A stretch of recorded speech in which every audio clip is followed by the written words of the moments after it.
Welcome to another fantasy fight. This time Lennox Lewis goes up against Jimmy Young. Lennox Lewis was one of the dominant fighters in the 1990s and early 2000s. And his opponent Jimmy Young fought in the 1970s. Had some impressive victories then. First, let's look at Lennox Lewis.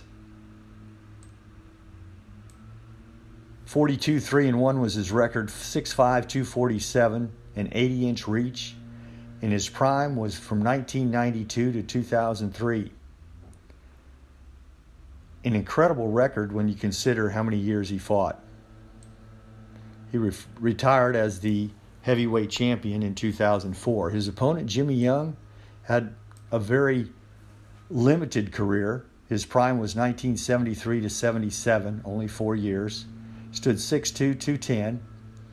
And you notice he has 18 losses. He's 35-18-1, but most of those losses took place late in his career when he tried several comebacks. Professional. He has 39 victories, including 30 knockouts and 3 world titles. He has 2 defeats and a draw, all by way of rematch have been changed to victories, making him one of the few men in boxing history to have virtually defeated every man he has ever faced. Ladies and gentlemen, from London, England, presenting the 3-time world champion, the linear, legitimate, and universally recognized, undisputed heavyweight champion of the world, Lennox Lewis.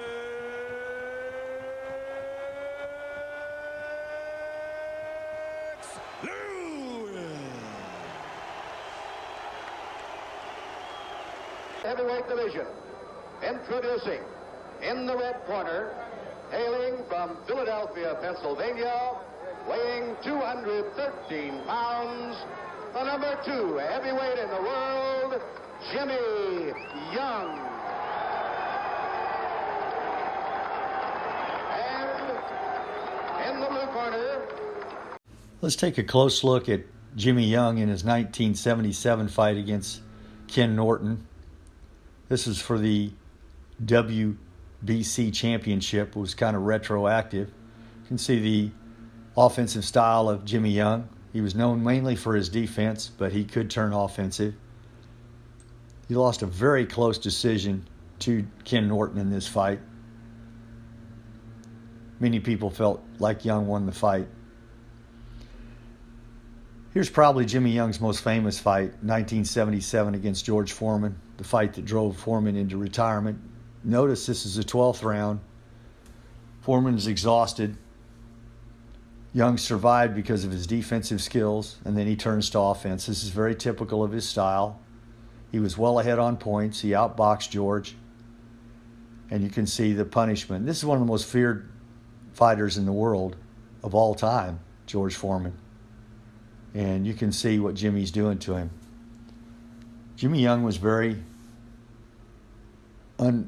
unappreciated in the ring. And there he is putting Foreman down. This is against Jerry Cooney. Shows you his defensive style, how he covers up, avoids punches. Now we're taking a look at Lennox Lewis against Evander Holyfield. Remember, Lennox Lewis was 6'5", 247. Notice the combinations, the hand speed, the left jab. Really a fighter that was just so talented and so big. Holyfield's about the size of Jimmy Young. So this gives you a good comparison. Now we're going to see Tyrell Biggs against Lennox Lewis. And you notice Biggs is undefeated at the time. Lennox has little trouble with him. This is a much bigger fighter. And notice the power that he has. Can take you out with one punch. That jab is always out there. It's a destructive force. And there Biggs goes down.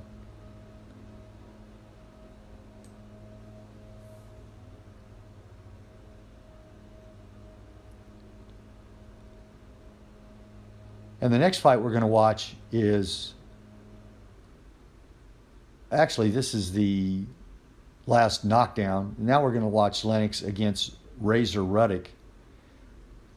Razor Ruddock had a claim to fame doing real well against Mike Tyson, but you can see against Lennox Lewis he has no chance as Lewis puts him down in the first round. Goes on to win the fight in a second round knockout. This is the power that Jimmy Young would have to go up against when fighting Lennox Lewis. It's impressive. As always, we look at the comparison chart between Lennox Lewis and Jimmy Young. Hand speed goes to Lewis, even though he's the larger fighter. Boxing ability, Jimmy Young was the ultimate boxer. Had very little power, great defensive fighter.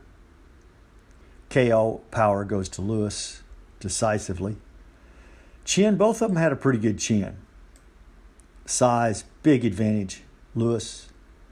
Defense, advantage, Jimmy Young. Endurance, both of them were well-conditioned fighters. Don't think there's much to choose from there. As we move on to the next slide here,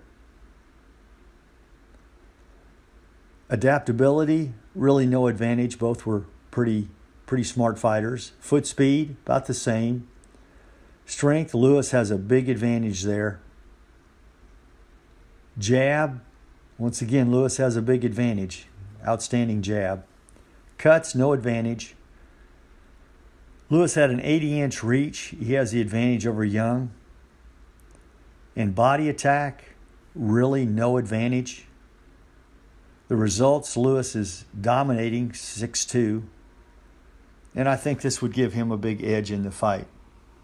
Just all his skills combined add up to a real dominant lead in the comparison chart. Before I render my decision on the Lennox Lewis-Jimmy Young fight, I'd like to thank you for watching. Please hit the like button and subscribe, and love to know who you think would win in this fight. This fight is actually the last fight of the first round of the tournament, which is 16 fights. I have to lean heavily towards Lennox Lewis in this one. Although Jimmy Young holds a win over George Foreman, I just don't see it being relevant in this because Lennox Lewis had a dominating jab. He was a better boxer than George Foreman, and he was so big. I think Jimmy Young would be at a big disadvantage. And you say, well, Jimmy Young almost had a win over Muhammad Ali. Yes, he did. But Muhammad Ali was well past his prime at the time and was not in the best condition. Jimmy Young had wins over Ron Lyle, had a draw with Ernie Shavers, and as I said, lost a close decision to Ken Norton and defeated George Foreman. But when you look at the resume of Lennox Lewis, there's no comparison. You got to go with Lennox Lewis. I go with Lennox in a 7th round knockout. Now let's take a look at the brackets. Lennox Lewis is going to advance and face the winner of the Ron Lyle-Chris Bird fight, which is already on YouTube. And as I said, this is the end of the first round. Thanks for watching.